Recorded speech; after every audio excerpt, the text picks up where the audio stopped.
The Yanks are coming. The next part. Crossing the Big Pond. In the spring of 1917, a song by George M. Cohan, a writer of Broadway musicals, swept the Allied armies. You heard it constantly, wherever British, French, and Belgian troops were serving. They sang it in the trenches, whistled it in the march, hummed it while at camp chores. The song was called Over There, and it told the Europeans to prepare and say a prayer for the Yanks are coming. The Yanks are coming. Its upbeat message was a tonic, a ray of hope, promising war-weary people that what they most wanted to hear. Now, for sure, they would win. Sometime soon, the Yanks would be coming over to help end the miserable war. Actually, the United States was unprepared for the full-scale warfare in the 20th century. The regular army of 80,000 men was scattered around the globe in posts from home bases to Puerto Rico, Alaska, the Panama Canal Zone, the Philippines, and China. Nearly half were tied down with coast artillery manning the mammoth shore defense guns along the Atlantic coast. Their officers had no experience handling units of more than 3,000 or 4,000 men in battle. European general commanders commanded upwards of 1,000,000 men. The army of richest nation on earth had few modern weapons. Its 1,500 machine guns weren't enough to equip a single Allied or enemy division. Its 500 light field guns couldn't cover 3 miles of the Western Front, let alone smash through German lines. Artillerymen had enough ammunition on hand for a 9-hour bombardment on a quiet day. We had no heavy field artillery, flamethrowers, or tanks. The Air Force was a joke. Nobody knew these facts better than John J. Pershing, the newly appointed commander of the AEF, the American Expeditionary Force, which would soon be sent to Europe.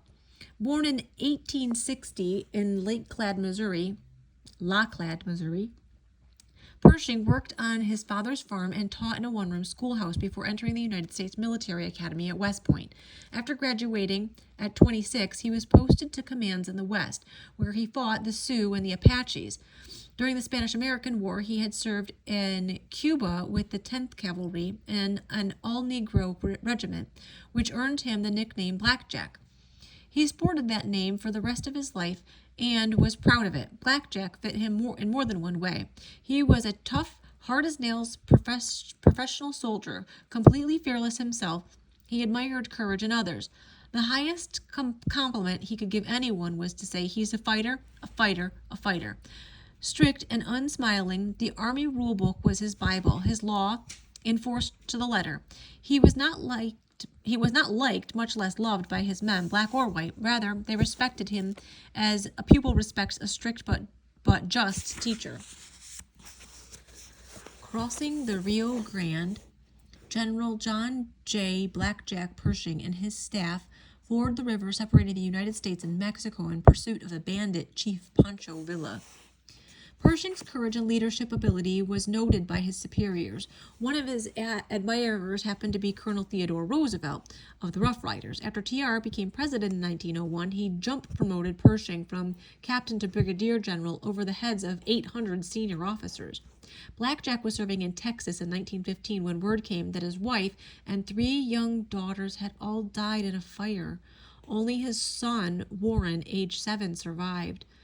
Although he remained outwardly calm, he never fully recovered from the loss of his family. Sometimes the pain in his heart showed despite his self-control. Once, when a curly-haired girl handed him a bunch of flowers, he found himself facing the welcoming crowd with tears streaming down his cheeks. The lonely man buried himself under a mountain of army work. The service became everything to him: career, family, home. He was the ideal choice both to lead the hunt for Pancho Villa and command the AEF. In May 1917, Congress passed the Select Services Act, the draft, to man the AEF. Draft boards were set up throughout the country, and every man between the ages of 21 and 31 was required to register under penalty of a year in jail. The draft was an efficient system. Men filled out forms, answered questions about themselves, and received a green card with their Select Service number. Let's say the number was 258. That number was held by one man in each of the thousands of registration districts. Papers with draft numbers would then be placed in a glass bowl and drawn at random. If the number 258 came up, everyone with it knew he'd soon receive a letter with the president's greetings welcoming him to the United States Army. Your number is up became an expression for being drafted and later killed in battle. Not everyone welcomed the draft. Americans have never liked being forced to do anything, not even fighting for their country. Until the Civil War, our armies were always made up of volunteers.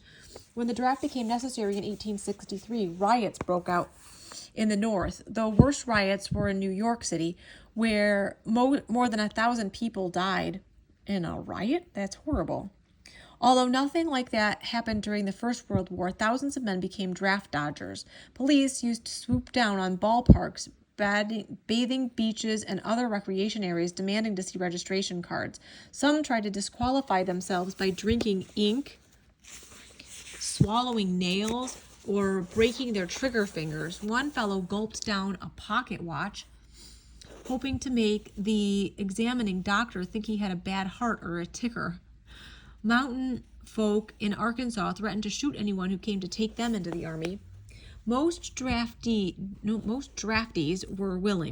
went willingly. The army became a melting pot, blending Americans from every walk of life. Never before had so many men from so many parts of the country come together for a single purpose. Some could not read, or sign their names with an X, or spoke no English. Recruits spoke 51 languages, including Gaelic of ancient Ireland and Tagalog spoken by the natives of Luzon in the Philippines. German soldiers would be amazed when insulted in the accents of Berlin and Hamburg. American Indians became invaluable as radio operators. German eavesdroppers could never make sense of the long messages in Sioux, Apache, or Navajo. The first draftees were ordered to report to training camps in September 1917. The scene was much the same in the small towns and the big cities across the land. Going off to war was a bittersweet experience of sadness and excitement. Many had never been 50 miles from their birthplace or slept away from home overnight. Now they found themselves marching, still in civilian clothes, to the railroad station. The high school band led the way. The Civil War, until then our greatest conflict, linked the generations. Everyone knew its tunes. Northerners stepped out to Marching Through Georgia and Rally Round the Flag Boys. Southerners preferred Dixie and the Bonnie Blue Flag. Veterans in uniforms that had grown tighter with the years marched with the recruits, often under faded battle flags. Picture of draftees waiting at their local station for the special train to basic training camp. The station platform was decorated as for a party with flags and flowers. There might be a sign with "We're off to kick the Kaiser" in giant letters. Tables swayed under the weight of soda bottles, cakes, and pies, gifts from local patriotic groups. A special train pulled in, grinding to a stop. "Board, all aboard!" cried the conductor. Then there was a swirl of activity. Goodbye kisses from wives, mothers, sweethearts. Hugs and handshakes from fathers. A kid brother, watery-eyed. Engine bell clanging, last farewell waving, blowing kisses, car horns honking outside the station. Next stop, Camp So-and-so. The government had built 38 training camps, each able to hold 40,000 draftees in various parts of the country. There was no place like home. Rows of long, low buildings, freshly painted and smelling of raw lumber, housed the camp headquarters. Officers' quarters, mess halls, supply depot, hospital, and canteen. Draftees lived in two-story barracks or, in the warmer South, in canvas tents. Rain turned the freshly cleared fields to mud. Drier weather meant dust storms. From the moment you, the recruit, arrived in camp, your every waking moment became the property of Uncle Sam. The first stop was for a physical examination, which meant running around naked, being tapped, jabbed, and injected by strangers. After the physical came the barber shop, where your hair was stripped down to the roots. That way cooties, fleas or lice, would have nothing to hold on to. The quartermaster sheds came next to draw mess kits, blankets, a bed sack to stuff with straw, and a uniform. Uniforms came in two types, uncomfortable and agonizing. The tight-fitting blouse was made out of scratchy wool of the dullest olive drab. The high, stiff collar of the jacket came up under the chin and might rub raw the neck of the overweight recruit. Trousers were likely riding breeches, roomy in the seat and tapering towards the knees. The wraps came last, 6-foot lengths of woolen bandages that were wound around each leg from knee to ankle. The trick was to have the wraps look smart without cutting off circulation in the legs. Boots came in sizes too large and too small.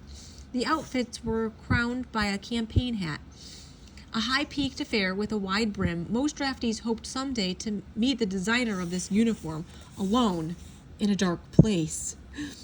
Camp life was filled with interesting and exciting things to do. The day began with revelry at 5:30 a.m. in the morning.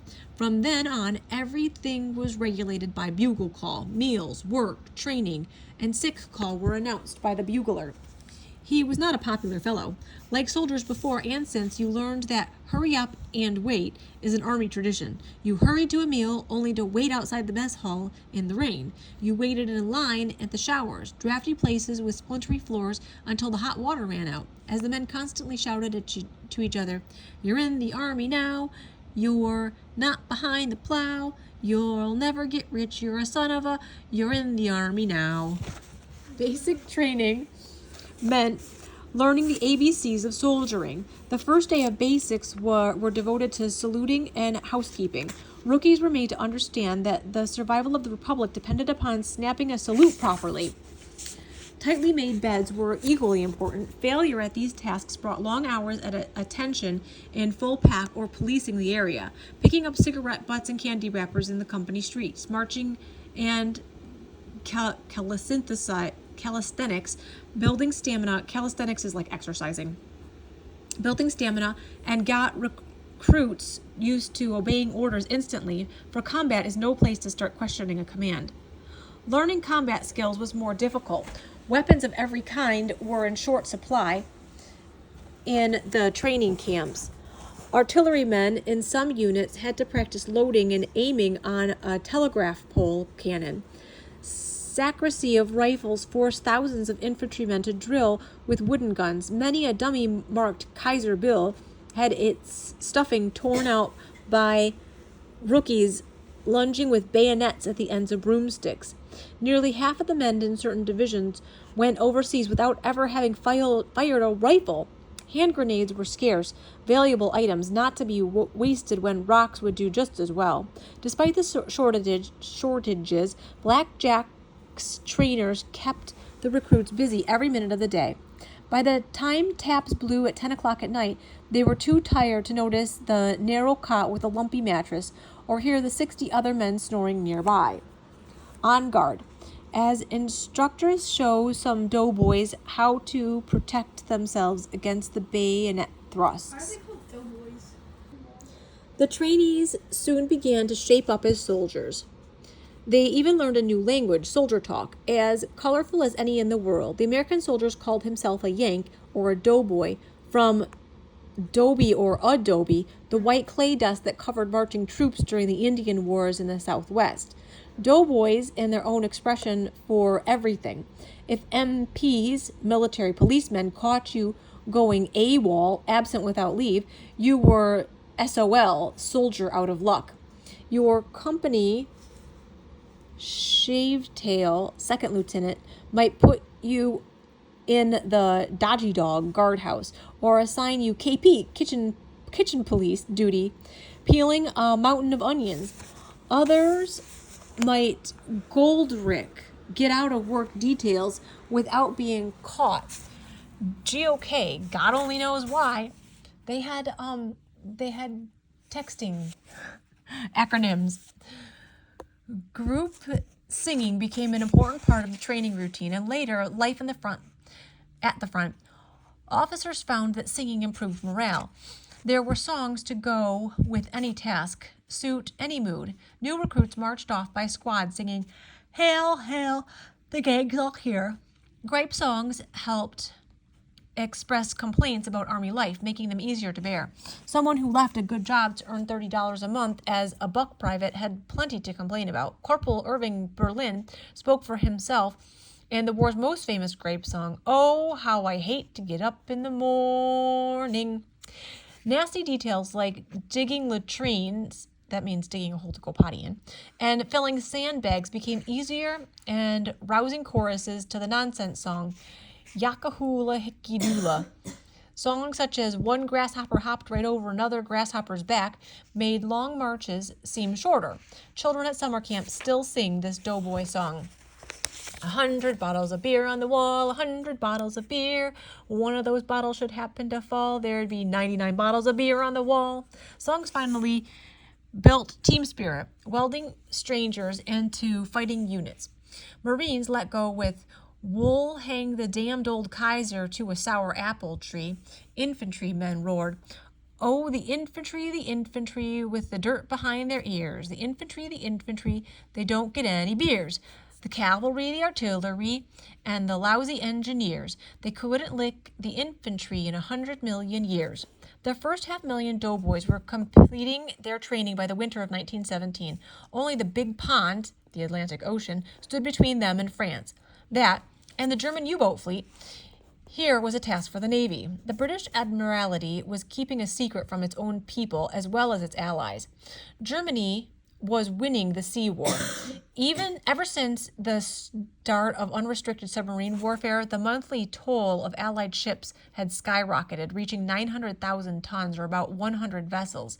In April 1917, they began sinking 1,000,000 tons a month. Britain's lifeline to the outside world would be cut. The country, which depended upon imported food, would have to surrender or starve.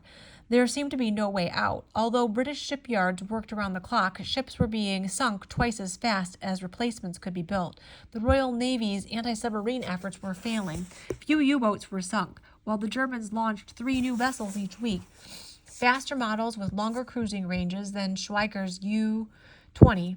The first Americans to be let into the secret were Admiral William S. Sims. The British trusted the 59-year-old admiral as they did no other American. An expert in naval gunnery, Sims had invented the system for aiming battleships, guns used in both the United States and Royal Navies. He also loved Great Britain. In a speech before the war, he said that, if necessary, he believed the United States would send every man and every dollar to aid the mother country. Now Commander-in-Chief of the American Naval Force in Europe, Sims arrived in London a few days after President Wilson's war message. He found the Admiralty shrouded in gloom. His old friend, Admiral Sir John Jellicoe, Chief of the Royal Navy, was clearly upset as he handed him a record of shipping losses. "It's impossible for us to go on with the war if losses like this continue," said Jellicoe. "They will win unless we can stop these losses, and stop them soon." By soon, he meant within 6 weeks. Sims lost no time in cabling this information to Washington. The British needed ships to help with the U-boat war. Every warship fit for service must steam across the Atlantic without delay. The sea war had to be won before the land war was lost. Sims's message set the machinery in motion. Every Navy yard bustled with activity, preparing vessels for the distant duty. Battleships,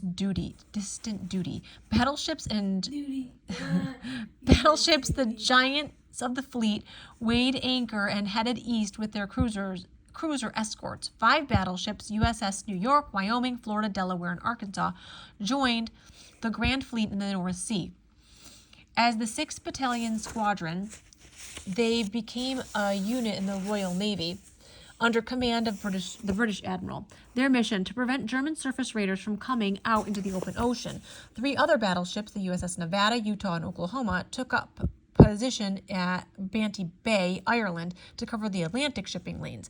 The most important ships, however, were the destroyers. Nicknamed tin cans, they weighed 1,200 tons and had crews of 90 to 100 compared to battleships' 29,000 tons and 2,500 man crews. Sleek and graceful, with a streamlined hull and powerful engines, the destroyer could slice through the water at express train speed. Everything was sacrificed to speed, including protective armor plate. A hit with a big shell would split it open like a tin can, sending the flaming wreckage to the bottom in seconds. The destroyer wasn't built to slug it out with heavyweights, but to scout ahead of the fleet and hunt U-boats. The destroyer was the submarine's natural enemy. A U-boat cruising on the surface to recharge its electrical batteries didn't have a chance against a charging destroyer. It sped to the attack with sirens screaming. Maneuvering like a boxer, it easily turned circles and zigzagged, throwing off the enemy's aim. Even if the U-boat fired a torpedo straight at the attacker, chances were that it did no damage. Destroyers were so light and rode so high in the water that most torpedoes passed harmlessly under the keel. The hunter suddenly became the hunted. The destroyer cut loose with a battery of small caliber guns, damaging or destroying its prey. If it was near enough, it didn't have to waste ammunition. With waves slapping and wind blasting, it charged at 35 knots and for 40 miles an hour. The destroyer's bow, razor sharp with reinforced with steel plates, could slice a U-boat in half. So it just went right over it. The submerged U-boat was always at a disadvantage, for a destroyer could turn the U-boat's main weapon against it. A torpedo, as the Lusitania's lookout discovered, creates a bubbly trail that stands out on the surface, pointing directly towards the U-boat that launched it.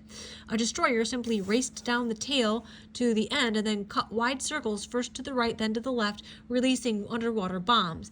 These deep depth charges, or ash cans, were metal barrels filled with dynamite and set to go off at different depths. The submarine, though deadly, was also fragile as an eggshell. Its hull was nothing but a thin steel envelope wrapped around engines, air tanks, workspaces, and living quarters. Even today, submarines' equipment, diving gear, navigation instruments, pressure gauges, hydroplanes, is sensitive and easily ruined. Here, a sailor prepares a depth charge aboard a destroyer. The 300-pound package of explosives could cave in the hull of a submarine. The destroyer kept circling, releasing ash cans every 10 seconds. Some were rolled off its stern, others hurled to either side by Y-shaped launchers, an American invention. A direct hit wasn't necessary. Water, unlike air, cannot be compressed, squeezed into a smaller area. Thus, an explosion within 100 feet of a U-boat sent a stone-hard wall of water crashing against the hull. When the crew heard the sharp metallic click of the ash can detonator, they braced themselves for a blow that was sure to follow. Moments later, a shock wave struck their boat with the clang of a sledgehammer on an anvil. The U-boat then shook crazily, vibrating from stem to stern. Fuel lines snapped, light bulbs shattered, plunging the vessel into darkness. Instruments went wild. The hull sprang leaks or bust open suddenly, drowning everyone. The destroyer men above could hear the deep-throated rumbles of the depth charges, followed by a more terrible sound. A volcano of white water sprang from the sea, carrying pieces of wreckage. Globs of black oil soon covered the surface. Schools of dead fish floated everywhere, killed by the depth charges' concussion.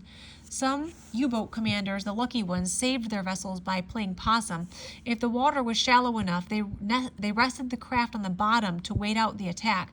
Though diving deeper than 300 feet would crush the hull under the hundreds of tons of water pressure per square inch, commanders sometimes released oil or blue clothing and other wreckage from torpedo tubes to fool attackers.